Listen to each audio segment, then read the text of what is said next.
Muchas gracias a la audiencia, les pedimos disculpas por estos problemas técnicos. Vamos a iniciar con la intervención del señor Carlos Tiffer e Ignacio Mayoral. Les recuerdo que esta actividad tiene como fin contribuir al Plan de Acción 2021-2027 de la Estrategia Nacional para la Prevención y Respuesta al Abuso y Explotación en Línea, liderada por el MINCIT. Y este día, en el marco de la celebración del Día Mundial de las Telecomunicaciones y la Sociedad de la Información, el encuentro virtual en el que estamos pretende democratizar los principales hallazgos de la revisión del marco normativo costarricense que atiende a la problemática de los delitos de Internet en perjuicio de niñas, niños y adolescentes. Para ello contamos con la participación de los señores Carlos Tiffer e Ignacio Mayoral, encargados de desarrollar la investigación, quienes nos comentarán sobre los avances, limitaciones y desafíos en Costa Rica para responder ante el abuso y la explotación sexual en línea de las personas menores de edad. A continuación, le cedemos la palabra al doctor Tiffer. Por favor, adelante. Muchas gracias nuevamente. Muy buenos días a todos y a todas las personas que nos escuchan. Como muy bien lo indica Marien, de lo que se trató fue de una investigación de carácter cualitativo, una investigación documental que realizamos un equipo compuesto por el doctor Mayoral, mi asistente Giancarlo Astorga y este servidor. Esta investigación se hizo aproximadamente entre el mes de mayo y septiembre del 2021. Es una investigación que tiene principalmente 4 partes. La primera parte es el estudio del marco legal, es decir, cuál es la regulación actual que está principalmente en el Código Penal, el Código Procesal Penal y algunas leyes especiales. La segunda parte de la investigación consistió en hacer un mapeo de todos los proyectos de ley que se encontraban en la Asamblea Legislativa. Es decir, proyectos de ley que, aunque estuvieran archivados, se hubieran discutido sobre precisamente el tema de nuestra investigación sobre básicamente las propuestas de reforma legislativa.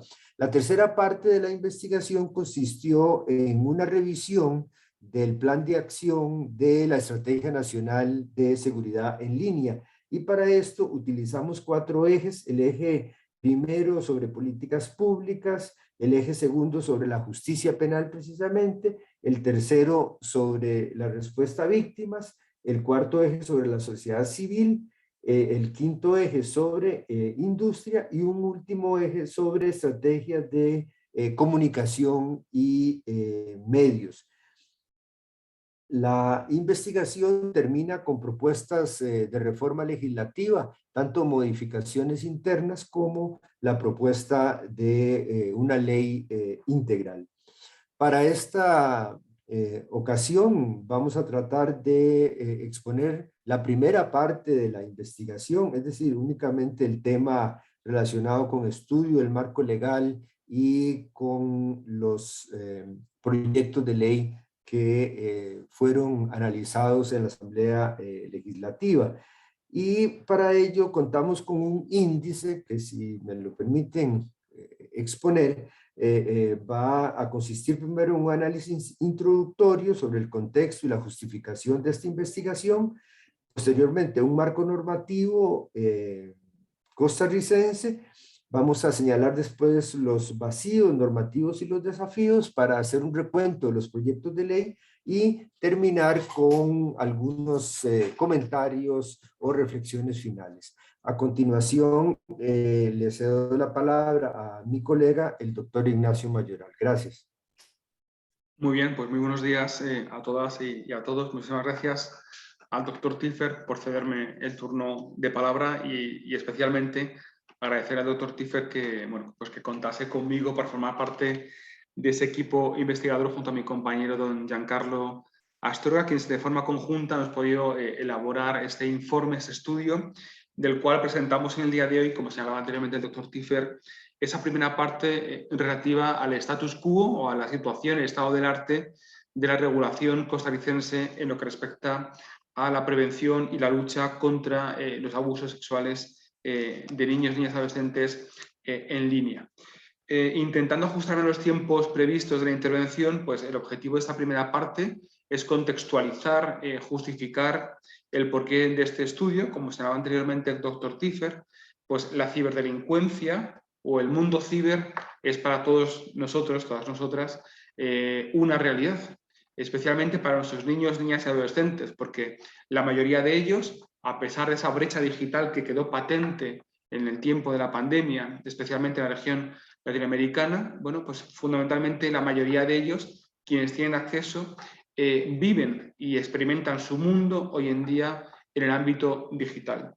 Consciente de ello, el Comité de Derechos del Niño publicó en 2021 la Observación General número 25, que va a ser el punto de partida de esta introducción, ¿de acuerdo?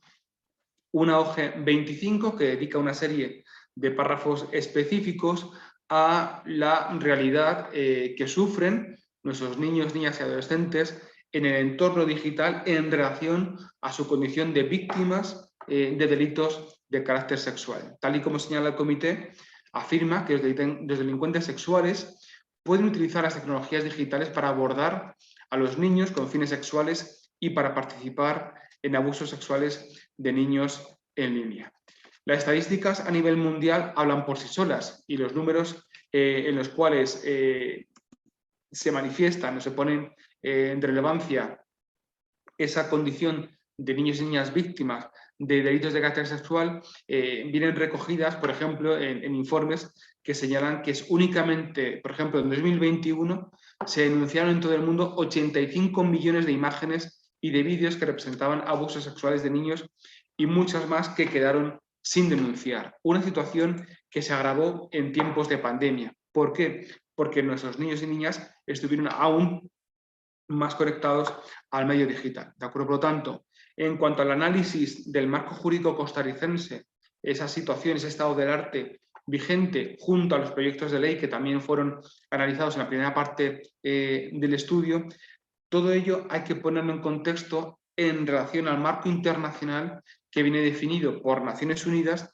y también por un marco normativo que viene definido en el ámbito supranacional latinoamericano y también en el ámbito comparado, por ejemplo, a nivel Unión Europea. Seguramente muchas y muchos de ustedes ya conozcan que este pasado 11 de mayo la Comisión de la Unión Europea ha publicado una propuesta o una recomendación de regulación al Parlamento Europeo y al Consejo Europeo para que profundicen y establezcan estándares o lineamientos mínimos de regulación a nivel Unión Europea en cuanto a la prevención y lucha de abusos sexuales contra niños, niñas y adolescentes. No solamente las instituciones de la Unión Europea, sino que en este ámbito en el cual nos movemos, hiperrelevante es el compromiso que siempre ha manifestado el Consejo de Europa en lo que respecta al establecimiento o desarrollo de convenios y de programas específicos de lucha contra los abusos sexuales en línea, de los cuales son víctimas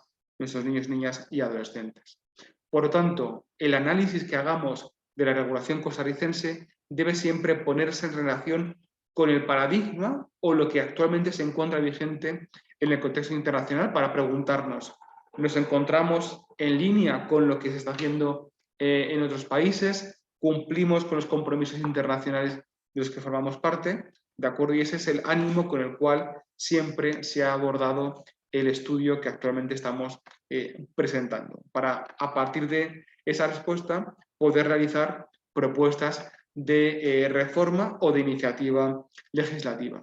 También en el ámbito comparado me gustaría destacar que tanto el doctor Tiffer y don Giancarlo Astorga como yo mismo tomamos como referencia la Ley Orgánica 8/2021 del 4 de junio, la ley, una ley española de protección integral contra la violencia que se ejerce sobre niñez y adolescentes, puesto que pasa por ser la primera norma a nivel mundial que aborda la protección de la infancia y de la adolescencia frente a todas las formas de violencia, ¿de acuerdo?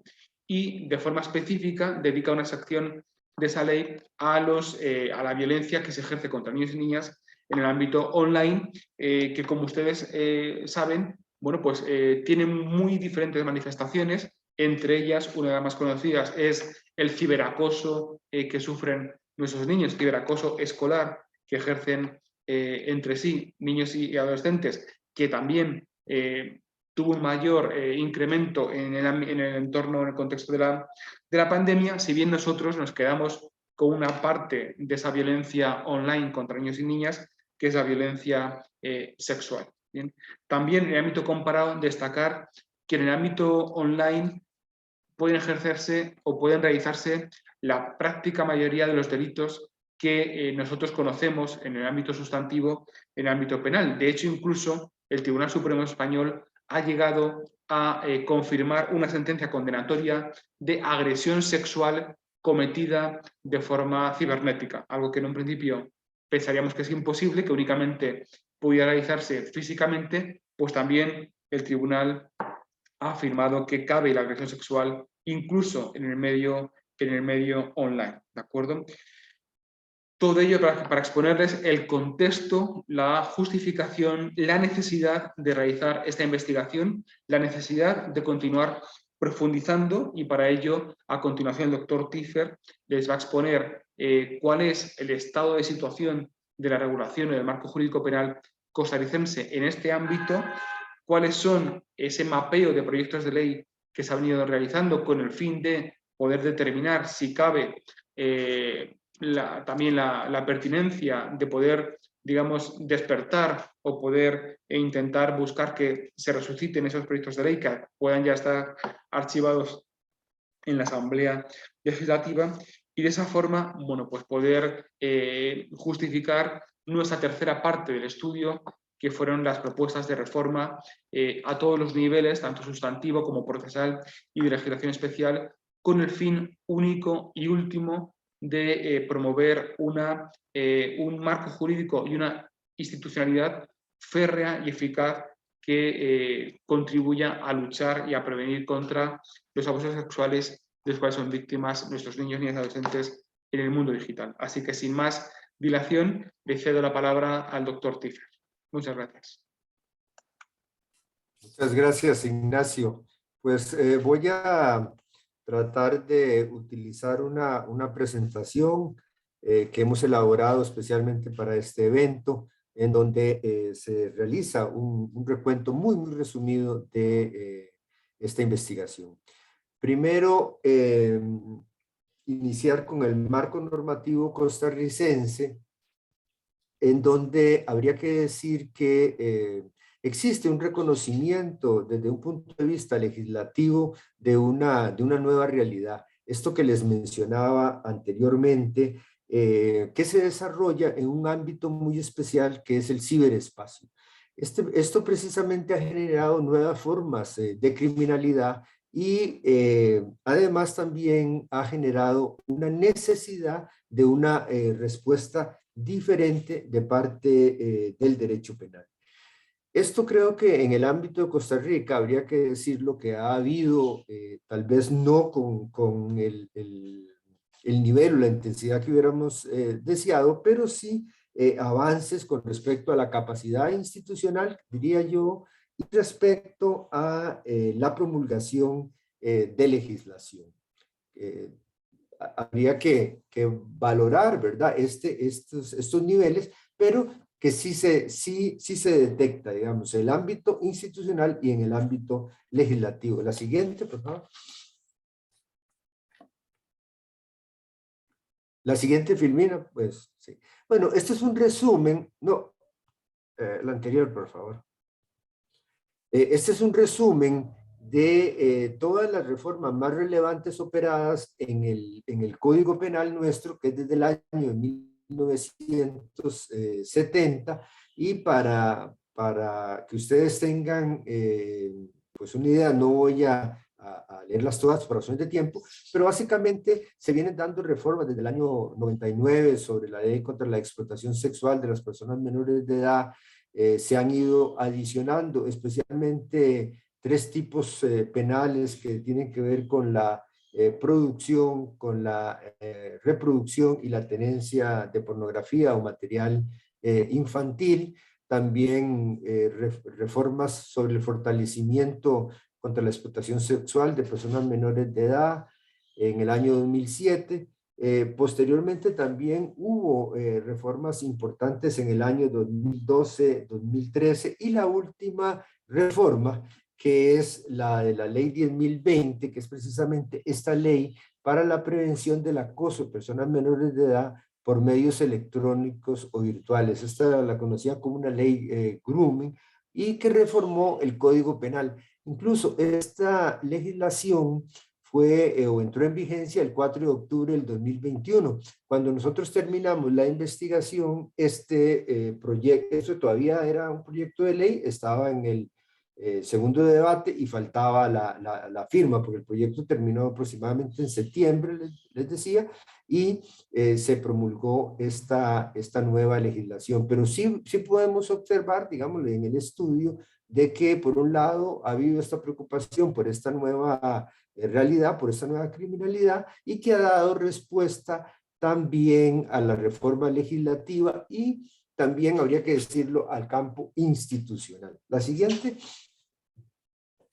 Bueno, básicamente las reformas han girado sobre todo en esta primera parte de los delitos sexuales, pero la investigación también analiza otros aspectos en los cuales se encuentran cubiertos o protegidos por el derecho penal posibles ataques contra los niños por los medios digitales, como los delitos contra el ámbito de la intimidad, los delitos informáticos y conexos, e incluso también un capítulo que tenemos nosotros del Código Penal de los delitos contra los derechos humanos. La siguiente, por favor.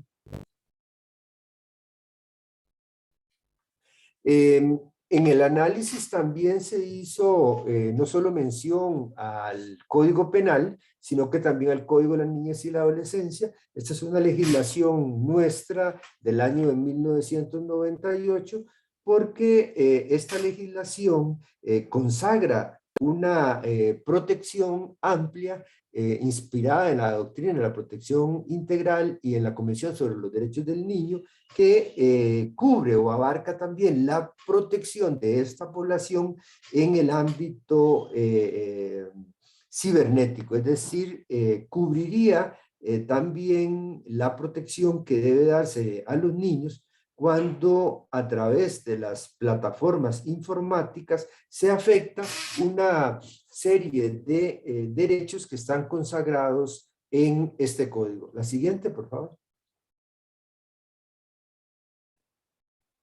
Y hacemos un recuento de cómo se pueden relacionar los derechos establecidos en el Código de la Niñez y la Adolescencia y cómo se puede afectar estos derechos cuando los niños son víctimas de abuso o explotación sexual en línea.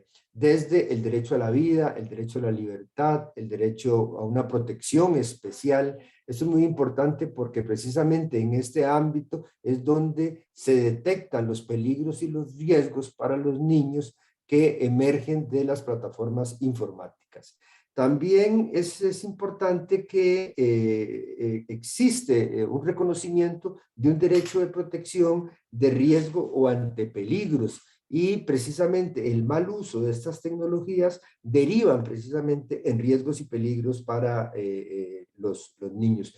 Pero también es importante hacer ver que estos riesgos van aparejados a derechos que se encuentran establecidos en este código, como son los derechos de la información, el derecho, por ejemplo, a la privacidad, al honor, a la imagen. La siguiente, por favor.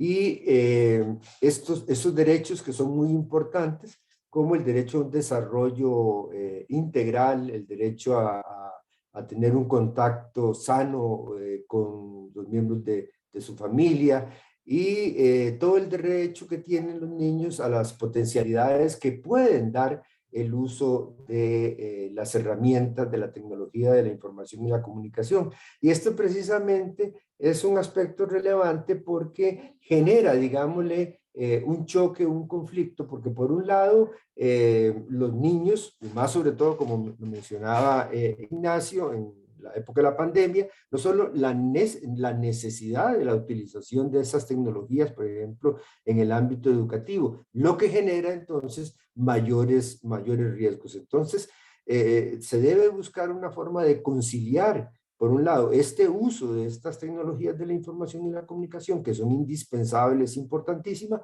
frente a los riesgos del mal uso de estas tecnologías.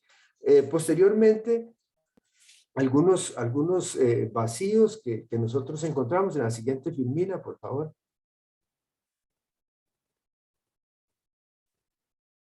Algunos vacíos normativos y sobre todo esto me gustaría señalarlo por razones de tiempo en el ámbito procesal penal. Nosotros tenemos un código procesal del año 98 y cuando uno reflexiona y analiza este tema de la ciberdelincuencia, se da cuenta que las legislaciones, creo que en general, y no es algo muy particular de Costa Rica, encuentra un gran desafío.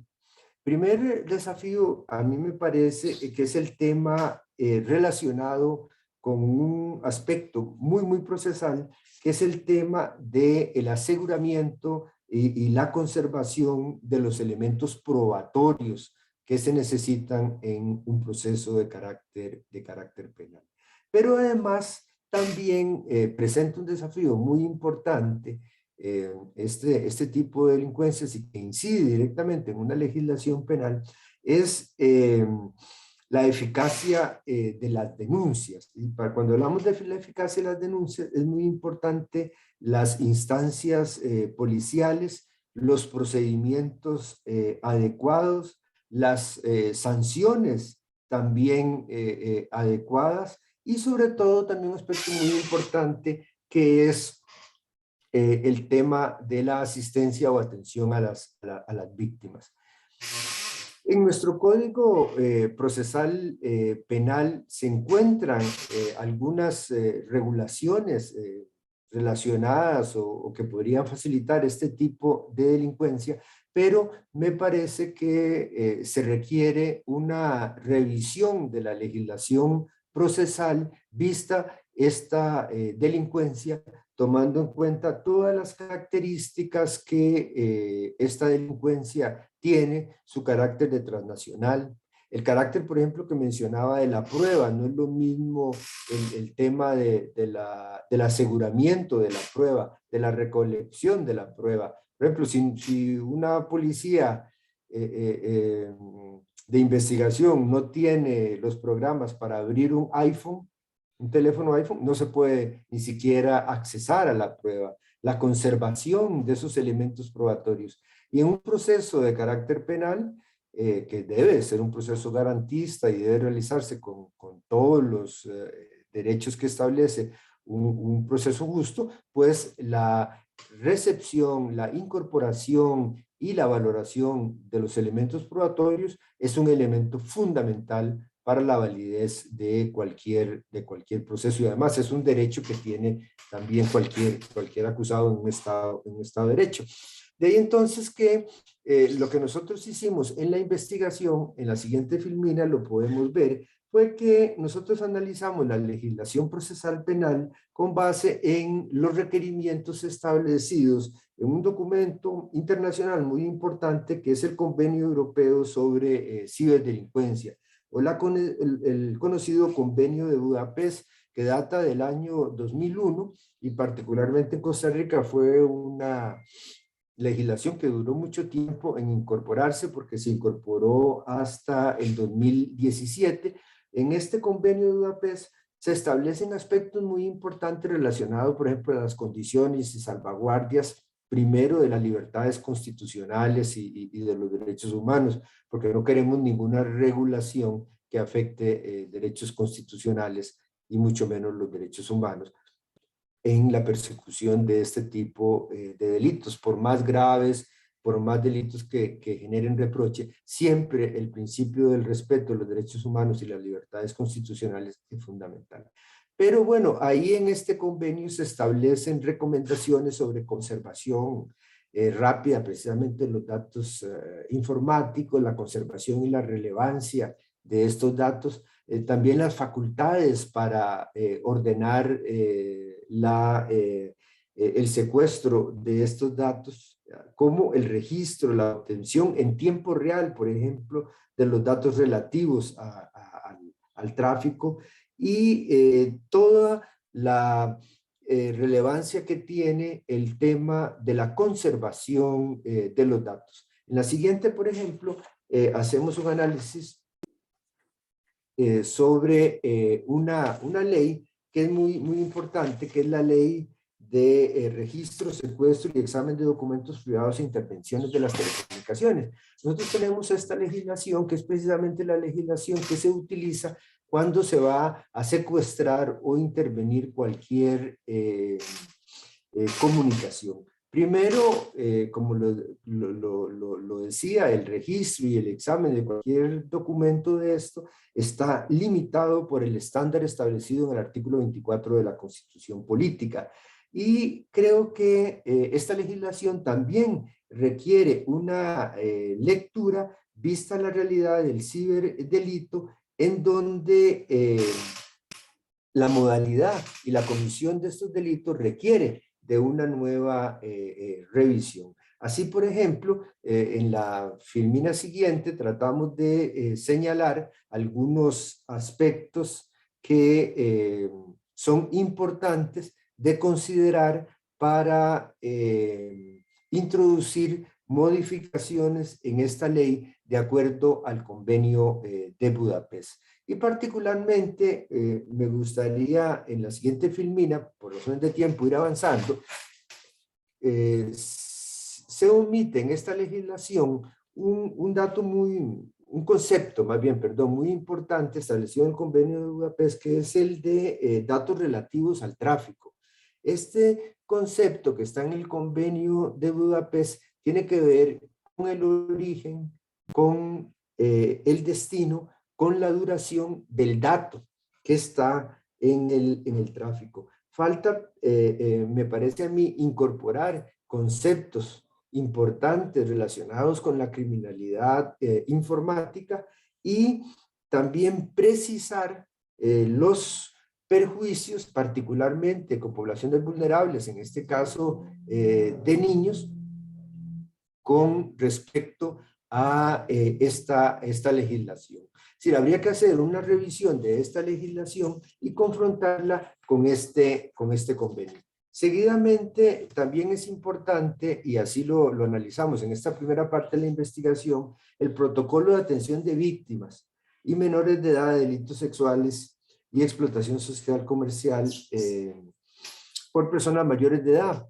Este es un protocolo, creo que es un importantísimo esfuerzo en el que se trabajó. Yo también tuve la oportunidad de colaborar en este protocolo, y creo que tiene una finalidad muy importante y que tenemos que rescatar, la que es evitar la revictimización, no solo por parte del aparato judicial, sino en general por todas las personas que intervienen en la investigación de este delito.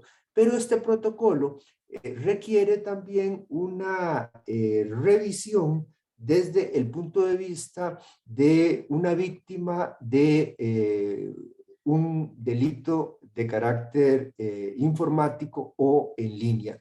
Hay que también tomar en cuenta que muchas veces estos delitos, llamados delitos en línea o delitos en internet, son una continuación, o digámosle una extensión de un delito que se comete en el mundo real, digámosle, en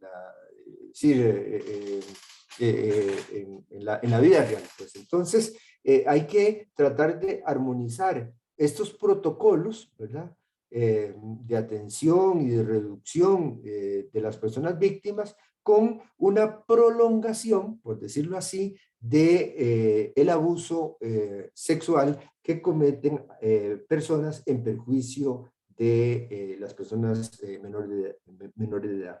Por eso es que en la siguiente filmina se presenta una necesidad de una revisión de este protocolo o plantear la posibilidad de un protocolo especializado para las víctimas de delitos de abuso sexual y explotación sexual en línea o usuarios en general de la red de Internet, ¿verdad? Pero sí en la investigación se hace ver la necesidad de esta lectura.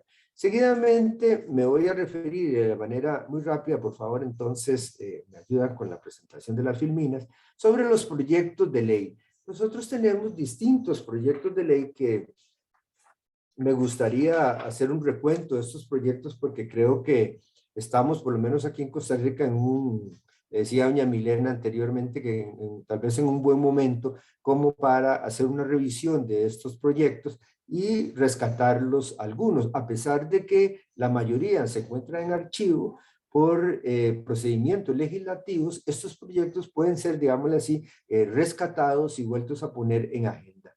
Interesante es este proyecto, el 15.471, que crea una ley de protección de, que crea la Fiscalía Adjunta Especializada de Delitos contra la Niñez y la Adolescencia. Para mí es muy importante porque yo en lo personal siempre creo mucho en la especialización y entonces la creación de esta fiscalía muy relevante, pero este proyecto fue archivado y extrañamente, lo digo porque en realidad no conozco, la Fiscalía entró en funciones en mayo del 2020, es decir, sin la ley, pero la Fiscalía entró a funcionar. Esto deberíamos de revisarlo porque le podría dar mayor fortaleza a esta Fiscalía. Posteriormente se señalan algunos proyectos de ley como proyectos que están relacionados con las modificaciones de los tipos penales, sobre todo de fabricación y tenencia de materiales pornográficos en perjuicio de niños. Estos proyectos de ley tienen algunos análisis y puntos de vista muy relevantes de instituciones y la mayoría, como les decía, se encuentran archivados. Continuemos hasta llegar a el siguiente. Estos proyectos de ley, como les mencionaba, ahí están señalados. El siguiente, por favor. Sí. Hasta llegar al último proyecto de ley. El siguiente, por favor.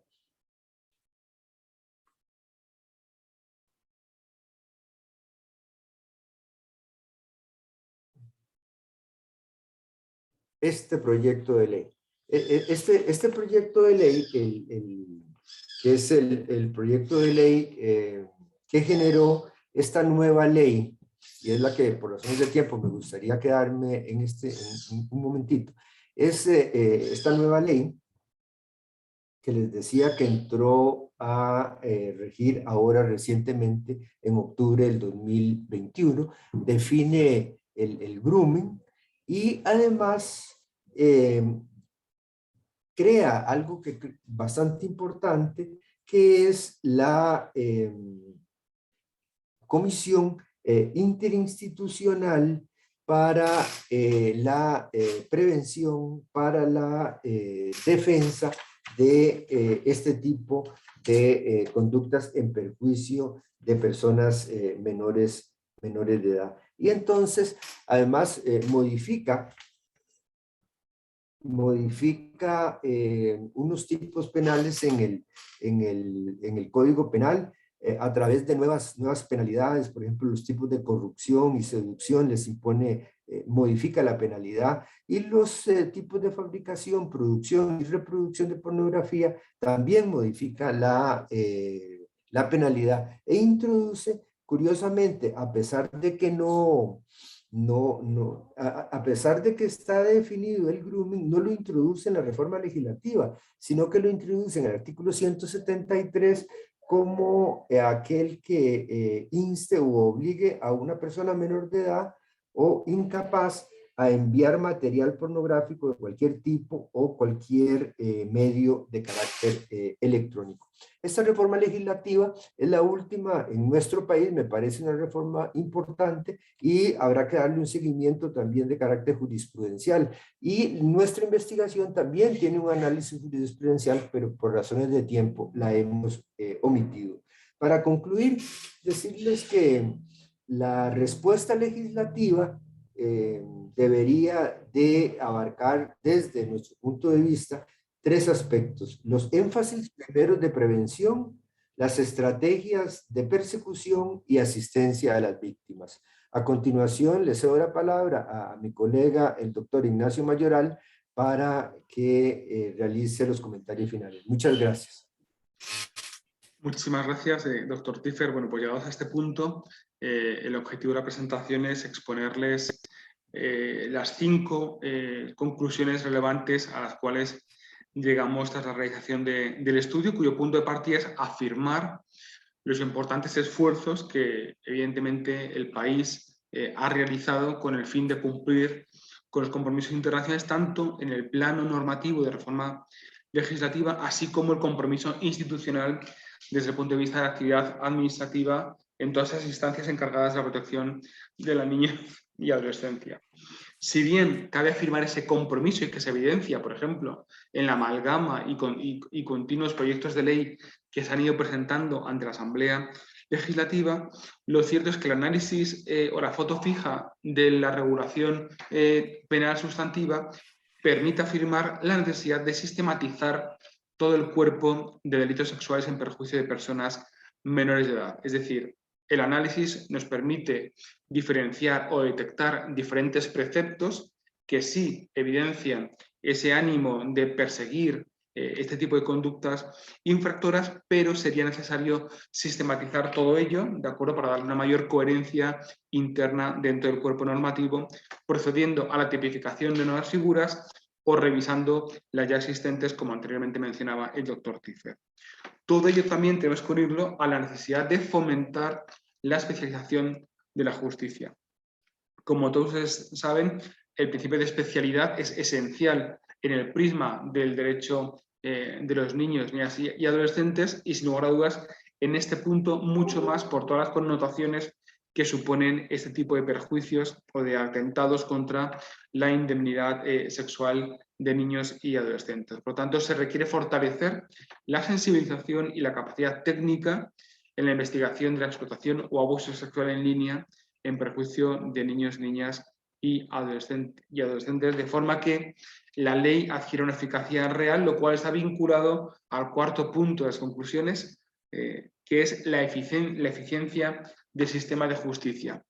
¿Apoyándose en qué? Pues en sensibilización, en capacitación, en estructuración institucional y en fomentar recursos técnicos y materiales dirigidos a la investigación, a la persecución y a la sanción del delito. Y finalmente, tras todo lo puesto de manifiesto en esta intervención y tomando como referencia, como decía anteriormente, la legislación española y otras propuestas en el ámbito comparado, nuestro ánimo es proponer la redacción o la aprobación de una ley integral de protección de la niñez frente a la violencia en Costa Rica, que permitiría pues abordar todos esos escenarios de violencia en perjuicio de la niñez y la adolescencia, y supondría asumir una política criminal integral y fundamentada en lo que respecta a la prevención y lucha de estas formas de violencia en perjuicio de niños, niñas y adolescentes, lo que permitiría que a nivel normativo e institucional pues, se adoptase un compromiso firme de forma integral y sistematizado frente a la violencia sexual, abuso sexual en línea contra niños, niñas y adolescentes. Así que por mi parte, nada más, muchísimas gracias, y tanto el doctor Tiffer como yo mismo pues quedamos a la disposición y a escuchar los comentarios de doña Angélica Chinchilla, doña Milena Grilla y bueno, también al resto de participantes. Muchas gracias. Gracias, doctor Tiffer, doctor Mayoral, por compartir estos valiosos hallazgos importantes realmente para trazar una ruta de trabajo interinstitucional y definitivamente con el aporte de actores del sector sociedad civil e industria. A continuación tendremos los comentarios de la señora Angélica Chinchilla y la señora Milena Grillo. La señora Chinchilla ocupa el cargo de directora de Evolución y Mercadeo de Telecomunicaciones y lidera el equipo de la Secretaría Técnica de la Comisión Nacional de Seguridad en Línea. Desde el 2010 ha estado estrechamente vinculada al desarrollo de acciones para promover la protección de la niñez en línea y en el diseño de políticas públicas que promueven la reducción de la brecha digital, la seguridad en línea y el uso intensivo de las tecnologías digitales. Por su parte, la señora Grillo es fundadora y directiva de la Fundación Paniamor y se desempeña actualmente como directora de Estrategia e Innovación. Cuenta con más de 30 años de experiencia en la creación de políticas públicas y acción social por los derechos de la niñez y la adolescencia en Costa Rica y América Latina, destacando su acompañamiento técnico en la eliminación del castigo físico y el trato humillante en diferentes países de la región. A ambas, nuestro entero agradecimiento por formar parte de este encuentro. Valoramos sus apreciaciones sobre los principales hallazgos de la presentación dada por los señores Stiffer y Mayoral. Y bueno, iniciaremos con la señora Chinchilla para cerrar el espacio con la señora Grillo. Adelante, por favor, la palabra es suya. Muchísimas gracias, Marian. Es un gusto poder estar por acá con todas las personas que nos acompañan y que están siguiendo pues esta transmisión desde los diferentes canales que tenemos habilitados. Agradecerle a don Ignacio y a don Carlos por esta presentación. Creo que es un resultado muy enriquecedor y que nos permite pues claramente orientar de mejor forma las acciones que hemos venido impulsando desde los distintos ámbitos, porque al final del día un elemento que creo que es importante destacar, ¿verdad? Es que el tema de la protección de la niñez no solamente es un tema que le corresponde a un sector de la sociedad, sino que es una responsabilidad de todos y todas. Y creo que muchos de los aportes que surgen precisamente de este análisis van encaminados hacia esta materia, especialmente en un día tan importante como hoy, como es el Día de la Sociedad de la Información y las Telecomunicaciones. Ciertamente, este año la Unión Internacional de Telecomunicaciones pues ha procurado que la celebración esté dirigida sobre todo a la protección de las personas mayores y al fortalecimiento de las capacidades y destrezas que tienen las personas adultas mayores, principalmente en cuanto al uso de la tecnología, las tecnologías de la información y la comunicación. Sin embargo, creo que es importantísimo, ¿verdad?, considerar que en estos entornos digitales, precisamente el acompañamiento desde edades tempranas resulta ser un aspecto fundamental para que las personas logremos desarrollar todas estas competencias que se requieren para enfrentar todos los retos y los desafíos que se nos presentan en los entornos digitales. Sin duda, un tema que se mencionó mucho fue el acceso a las tecnologías de información y comunicación y el incremento que ha venido surgiendo en los últimos años, particularmente por la situación de pandemia que enfrenta el mundo. Pero también un aspecto fundamental es que es una situación o es una participación que no es aislada, es decir, todos los riesgos, los retos, los desafíos y todas las bondades que trae precisamente la conectividad es una situación que es global. Es decir, no solamente en Costa Rica enfrentamos estas dificultades, sino que a nivel global también se enfrentan. Y qué mejor forma precisamente de lograr obtener de estas lecciones aprendidas de otros países y otras latitudes a través de este tipo de estudios en los que de manera comparativa podamos identificar cuáles son estas acciones que se han desarrollado para combatir muchas de estas lamentables situaciones que se presentan, no solamente en los entornos digitales, sino también en los entornos físicos, porque al final las manifestaciones de violencia que surgen en los entornos digitales, pues como sociedades lo que hemos hecho es trasladarlas hacia los entornos digitales. Y bueno, parte de las acciones que tenemos que procurar es precisamente que este traslado de la violencia pues sea mucho mejor manejado que lo hemos logrado en los entornos físicos. Hay varios retos y desafíos que se destacan precisamente de las palabras tanto de don Ignacio como de don Carlos y que están muy relacionadas con la interacción y la interrelación que pueden existir entre las distintas instituciones, tanto públicas como privadas, como sociedad civil y como la propia industria. Recordemos que este estudio pues se enmarca precisamente dentro de una acción desarrollada en la estrategia de prevención y atención del abuso y la explotación sexual de niños, niñas y adolescentes que fue presentada el año anterior y que está sostenida sobre el modelo We Protect, es decir, una estrategia que considera 6 grandes ejes y una serie de resultados. Entre estos ejes precisamente se encuentra el eje de justicia penal y el eje de víctimas, 2 ejes que están muy interrelacionados con los otros 4 y que tienen que ver con acciones dirigidas precisamente a fortalecer estas capacidades institucionales, no solamente desde la visión del Poder Ejecutivo, ¿verdad? Que en este caso pues es al que represento yo desde el MISID, sino también desde las acciones que se pueden desarrollar desde el Poder Legislativo, desde el Poder Judicial y por supuesto de una participación muy amplia de la sociedad civil y de la industria. Es decir, se visualiza una estrategia que procura precisamente esta interrelación y esta interacción entre los distintos actores que conformamos la sociedad. De ahí que este reto pues, de la articulación interinstitucional e interpoderes resulta ser un reto muy importante que como sociedad tenemos que ir afrontando, que necesitamos generar estas sinergias, estos espacios de participación. Y don Carlos mencionaba ahora la reforma más reciente que se ha realizado dentro de nuestro marco normativo, precisamente con la ley del grooming.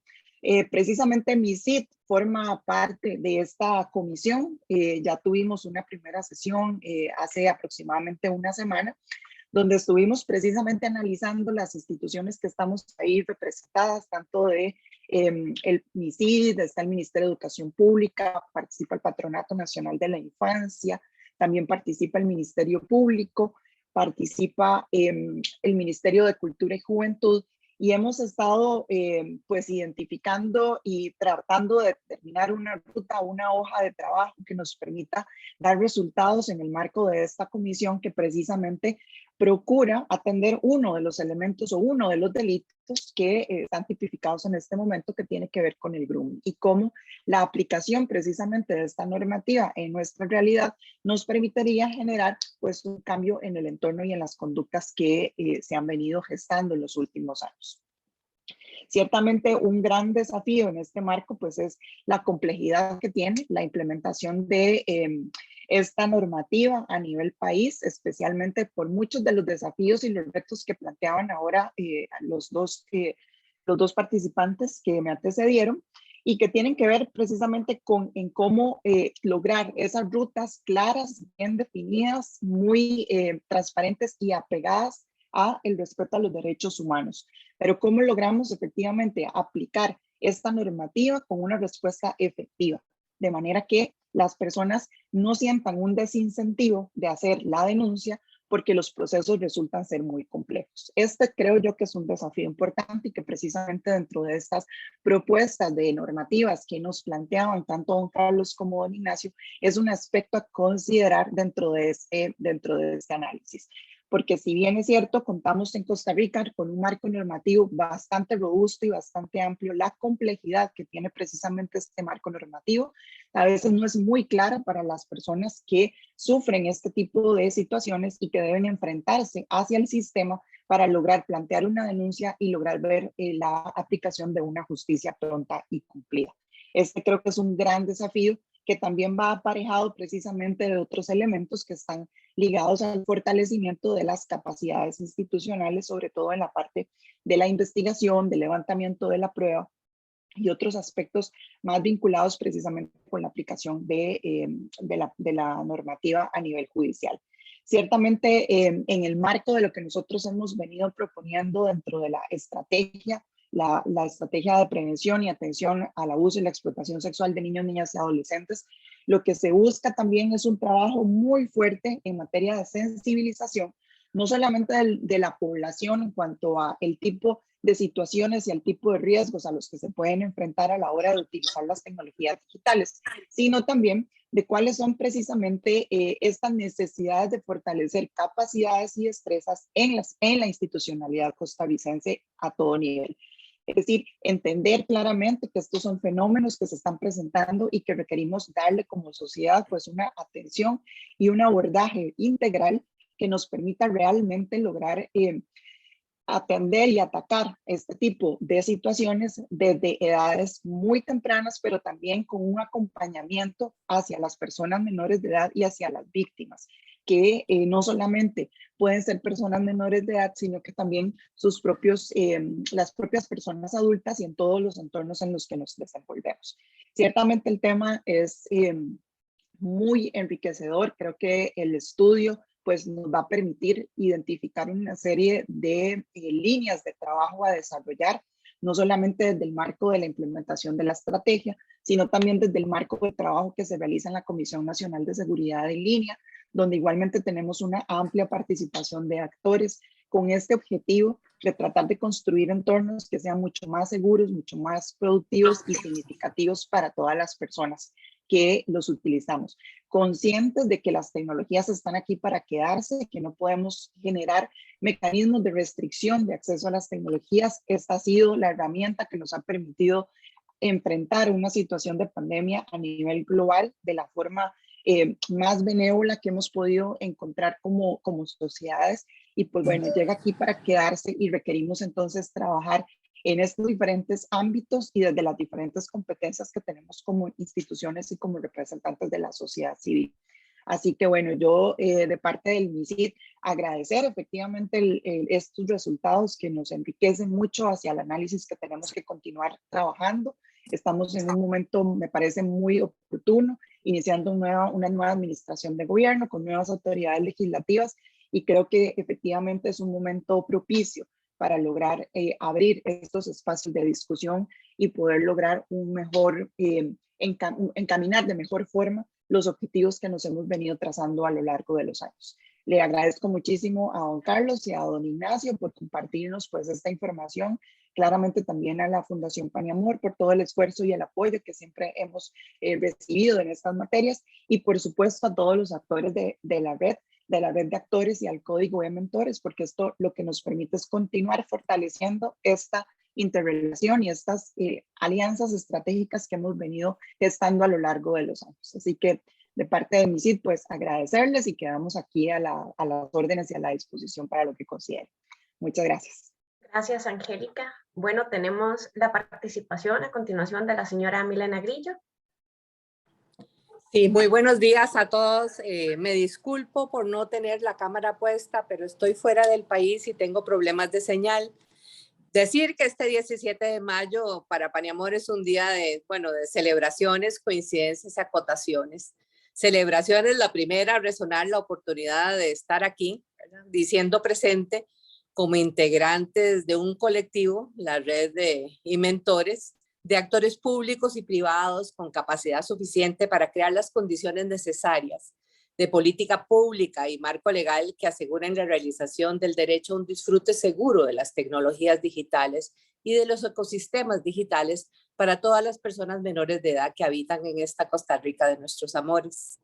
Lo segundo, celebrar que contemos hoy con un documento de referencia que, basado en el estudio riguroso y la evidencia, nos brinda al mismo tiempo una línea base de la que partir para alcanzar nuestros objetivos y una hoja de ruta que seguir, como muy bien decía doña Angélica, en el marco de la nueva administración, ¿verdad? Para lograr esas alianzas que nos permitan avanzar en el sentido que queremos, teniendo como parámetro las buenas prácticas internacionales citadas por el doctor Mayoral, que desde Paniamor seguimos con el mayor interés.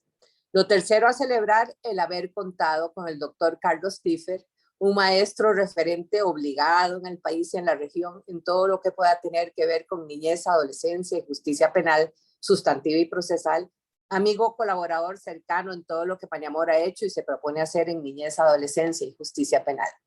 Esto que nos permite, este estudio que nos permite dar por este equipo, mejor dicho, que nos permite dar por sentada la rigurosidad y la riqueza del informe que se nos presenta hoy, nutrido en esta ocasión por la coautoría del doctor Mayoral y las contribuciones del licenciado Astorga, quien asistió a la investigación. En cuanto a coincidencias y acotaciones, ya sean derivación o reacción de los contenidos del informe, lo siguiente: coincidir con la comprobación que se desprende del informe, que permite atestar cómo el legislador costarricense sí ha tenido en cuenta la protección de niñas, niños y adolescentes frente a delitos contra la indemnidad sexual, con una serie de reformas e iniciativas de ley que ampliaron de manera acertada este ámbito y siguen haciéndolo, este ámbito de protección. coincidir con la posición de los autores en cuanto a que el desarrollo legislativo que se da en el periodo 2000-2012, Costa Rica introduce una serie de nuevos delitos relacionados con la ciberdelincuencia, reforma en la que, sin embargo, se obvia el principio de especificidad y se deja sin atender el ámbito de protección especial en casos que afecten niñez y adolescencia. Y en esa línea también coincidir en la reflexión que no es sino hasta que el surgimiento de las tecnologías de la información y la comunicación hace más contundente los desafíos que emergen en este ámbito, que la política criminal impulsa una pluralidad y diversidad de iniciativas de ley listadas y comentadas por el doctor Tiffer en su intervención, las cuales, si bien es cierto, intentan ajustar el marco legal, carecen de uniformidad política criminal, lo que afecta su eficiencia y eficacia. Señalamientos en este sentido quedan evidenciados en las observaciones y recomendaciones del Comité de los Derechos del Niño, ¿verdad? Y en las mejoras que tenemos todavía por hacer cuando nos medimos frente a las buenas prácticas que nos han compartido hoy en la mañana. De todo lo anterior, cerrar mi comentario con dos acotaciones urgentes para consideración al momento de retomar y dar seguimiento a las recomendaciones que surgen de este informe en cuanto a un nuevo proyecto de reforma de ley que podría ser liderado por la Comisión Nacional de Seguridad en Línea en el marco de la Estrategia 2021-2027 y soportado por la red y mentores en todos sus alcances. La primera acotación, la revisión urgente en lo sustantivo, ¿verdad? De la concordancia de lo que se proponga con los principios del interés superior y del fuero de protección especial, ¿verdad? Que nos da la doctrina de la protección integral y todo el marco legal internacional, ¿verdad? Y así como de la contraprestación a cargo del Estado que de esto se deriva. Estos principios amparan a las personas menores de edad en todas sus interacciones, incluidas aquellas con el derecho penal en calidad de víctimas o autores. La revisión para asegurar que tanto el contenido como la letra, la semántica, como estamos trabajando ahora desde las directrices de Luxemburgo, de lo que se incorpore o actualice en términos de nueva normativa, se corresponda con lo que la doctrina relacionada ha normado a bastanza. Las confusiones que se siguen prestando en cuanto a, abro comillas, consentimiento en los hechos, cierro comillas, coparticipación en los delitos, comillas, y edad de consentimiento sexual, concepto que aplica únicamente para relaciones paritarias no dolosas, requieren ser resueltas y formuladas de conformidad en las reformas por venir. En lo procesal, en línea con los principios señalados, la revisión que tenemos por delante está llamada a cubrir en las nuevas propuestas aspectos relacionados con el diseño del proceso, la duración y reglas y principios que rigen el procedimiento penal para todo caso donde la acción sea en perjuicio de una persona menor de edad. Por supuesto que desde Paniamor quedamos energizadas y comprometidas ante esta perspectiva a la orden de la Comisión Nacional de Seguridad en Línea, ¿verdad? Y en alianza con la red de mentores para continuar en esta tarea. Gracias, doctor Tiffer, doctor Mayoral, por este avance. Quedamos pendientes de la segunda parte, siempre procurando el cambio social basado en evidencia y logrado de la mano y del Estado y del sector privado. Muchas gracias a todos por su atención. Muy buenos días y nos seguiremos viendo en esta trayectoria hermosa. Muchas gracias, doña Milena. Muchas gracias a los cuatro por su participación y, bueno, por contribuir a desarrollar un espacio de reflexión con miras a movilizar socialmente la necesidad de proteger integralmente a nuestra niñez de las manifestaciones de violencia en línea desde un enfoque de derechos humanos. Y sí, definitivamente las investigaciones son claves para conocer más sobre las interacciones de las personas menores de edad con las tecnologías digitales. Y desde el Código de Mentores esperamos que este estudio sea de cabal utilidad para continuar en la elaboración de un marco legal que cubra el ámbito preventivo y de intervención ante el fenómeno de la violencia en línea contra las personas menores de edad, todo en función de asegurar su máximo bienestar. Gracias por acompañarnos. Reitero nuestro agradecimiento a las y los participantes y les recordamos que esta actividad es parte del programa de extensión de actividades informativas y formativas del Código de Mentores. Muchas gracias La publicación la estaremos compartiendo posteriormente. La persona que desea tener a mano estos valiosos hallazgos, por favor escribirnos al correo electrónico que se encuentra en la pantalla, código ementores@paniamor.org. Muchas gracias, don Carlos Tiffer, muchas gracias, don Ignacio, muchas gracias, doña Milena, muchas gracias, Angélica, por su participación y gracias a ustedes por estar aquí y acompañarnos. Muchas gracias a Muy buenos ustedes. días. Muchísimas gracias. Buenos días. Adiós. Muchas gracias, buenos días.